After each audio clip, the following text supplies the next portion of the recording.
হত্যা ইসলামে নিষিদ্ধ। আল্লাহ তাআলা বলেন, তোমরা নিজেদেরকে হত্যা করো না, নিশ্চয়ই আল্লাহ তোমাদের প্রতি মেহেরবান।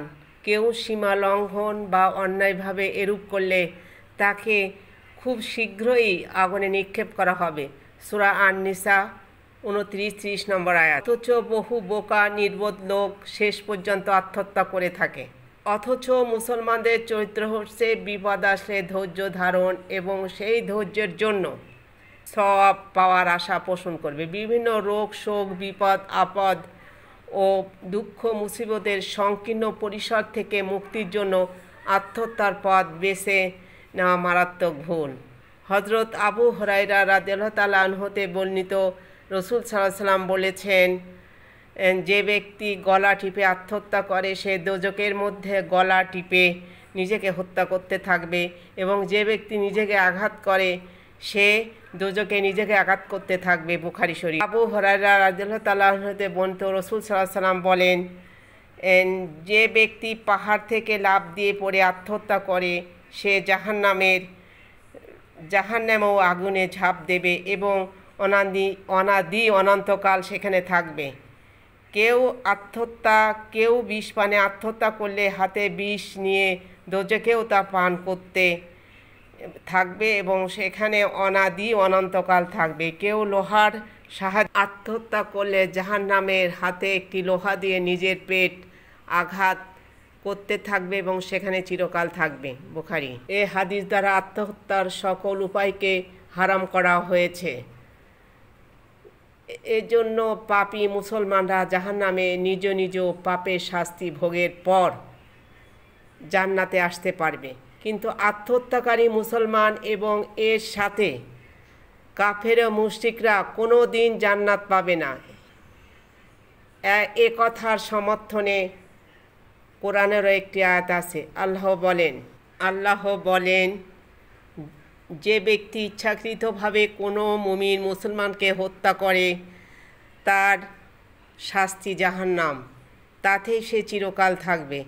আল্লাহ তার উপর ক্রুদ্ধ হয়েছেন, লানত বর্ষণ করেছেন এবং তার জন্য ভীষণ শাস্তি প্রস্তুত করে রেখেছেন। সূরা আন-নিসা 93 নম্বর আয়াত। অন্যকে হত্যা করলে যদি চিরস্থায়ী জাহান্নামে যেতে হয় তাহলে আত্মহত্যার শাস্তি এর চাইতে মোটেও কম হতে পারে না। দুটোই হত্যা এবং দুটোর শাস্তি একই। হযরত আবু হুরায়রা রাদিয়াল্লাহু তাআলা আনহু হতে বর্ণিত, এক ব্যক্তি রাসূল সাল্লাল্লাহু আলাইহি ওয়াসাল্লামের সাথে খাইবার যুদ্ধে অংশগ্রহণ করে। রাসূল সাল্লাল্লাহু আলাইহি ওয়াসাল্লাম মুসলমান দাবিদার এ ব্যক্তি সম্পর্কে ভবিষ্যৎবাণী করেন যে সে জাহান্নামী। তারপর যুদ্ধ শুরু হয়। ওই ব্যক্তি মরণপণ যুদ্ধ করে আহত হয়ে পড়ে।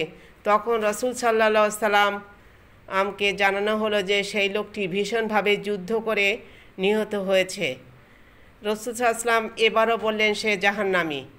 কিছু লোক রাসূল সাল্লাল্লাহু আলাইহি ওয়াসাল্লামের ওই মন্তব্য সন্দেহ পোষণ করতে থাকে। তারপর একজন অনুসন্ধানে জানা গেল সেই ব্যক্তি নিহত হয়নি, তবে মারাত্মকভাবে আহত হয়েছে। রাত হয়ে আসলে সে আঘাতের ব্যথা সহ্য করতে না পেরে তাড়াতাড়ি মরে যেতে চাইল। তখন সে নিজের তলোয়ারের গোড়া মাটিতে ও বাকি অংশ বুকের মধ্যে চেপে ধরে চাপ দিয়ে আত্মহত্যা করে।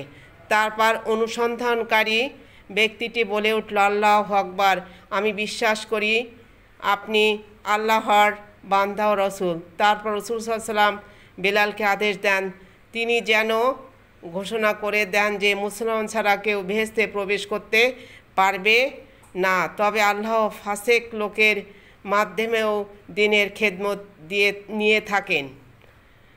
আবু হুরায়রা রাদিয়াল্লাহু তাআলা আনহু হতে বর্ণিত, কেউ বিষ পানে আত্মহত্যা করলে সে জাহান্নামে চিরদিনের জন্য বিষের ক্রিয়ায় শাস্তি পাবে। ইবনে মাজাহ। বিষ পানে আত্মহত্যাকারীর সংখ্যা অধিক। রাসূল সাল্লাল্লাহু আলাইহি ওয়াসাল্লাম থেকে বর্ণিত আর এক হাদিসে এসেছে, লোকেরা কোনো ব্যক্তিকে বেহেশতবাসীর মতো কাজ করতে দেখে সত্য, প্রকৃতপক্ষে সে দোজখবাসী। পক্ষান্তরে লোকেরা কোনো ব্যক্তিকে দোজখবাসীর মতো কাজ করতে দেখে সত্য, প্রকৃতপক্ষে সে বেহেশতবাসী। শেষ পরিণামের উপরেই আমলের বিনিময় নির্ভরশীল। বুখারী ও মুসলিম শরীফ। বর্ণিত হাদিসগুলো দ্বারা পরিষ্কার বোঝা যায়, শেষ অবস্থা যার ভালো তার মৃত্যু ভালো, আর শেষ অবস্থা যার খারাপ তার মৃত্যু খারাপ। হাদিসে বর্ণিত ব্যক্তি আগে যতই নেক আমল করে থাকুক না কেন, ধৈর্যহীনতার কারণে আত্মহত্যা করায় তার সকল আমল বরবাদ হয়ে গেছে। তিরমিজির এক বর্ণনা আছে, নবী সাল্লাল্লাহু আলাইহি ওয়াসাল্লাম এক আত্মহত্যাকারী নামাজে জানাজা পড়েননি।